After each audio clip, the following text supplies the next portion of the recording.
I'm Marcy Degman, the Aspiring Gardener, and today we're going to talk about how to improve bad soil for gardening.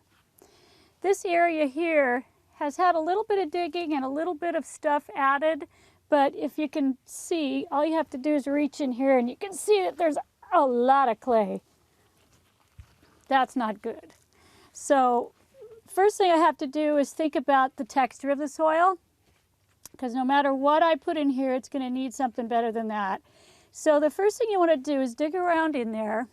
I can take these out and I can kind of replace that soil. So what you want to do is decide just what's going in. In this case, it's going to be a fairly shallow bed, so all I have to really be concerned about is maybe this much. So I can go and I can dig out these areas, and I'm going to want to go through the whole bed like this. And I'm going to want to replace it with some good soil. So what I've got here is I've got some good compost, which I'm going to want to add as much as I can afford to add. Actually, you can't really put too much. At the end, I'm going to add some good mulch so I can hold in moisture and I can let, things break down and continue to improve the soil. When you have these kind of conditions, this kind of stuff has to be done every year. So in this case, I have mushroom compost, which is a mixture of bark, has a little bit of lime in it, it has nutrition, it has manure in it. It has pretty much all the things that you'd want to add. That alone would be good enough. And like I said, you want to put 2 or 3 inches, but you can put as much as you want. You cannot hurt anything with that. This has been rotted. There's nothing hot in there. The other thing you want to do is consider the type of plants that you're going to grow here. If you're going to grow native plants, in my neck of the woods, we have acidic soil. And if I'm going to put those kind of plants in, berries, native shrubs, I don't have to worry about the pH.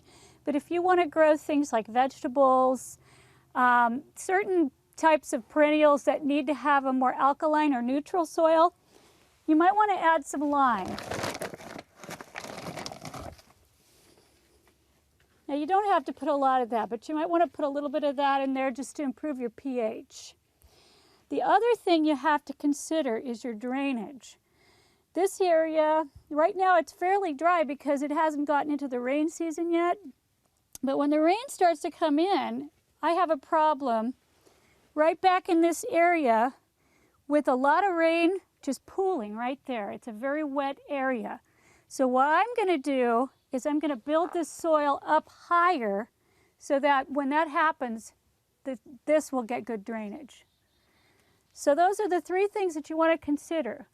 Bad soil is only bad if it's bad for what it is you are doing. If I were going to grow marsh plants, that'd be fine. I wouldn't have to worry about drainage.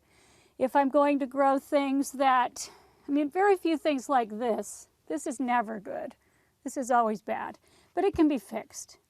So you need to think about what you're going to plant, what the soil is right now, and what you need to add to change it to make bad soil good.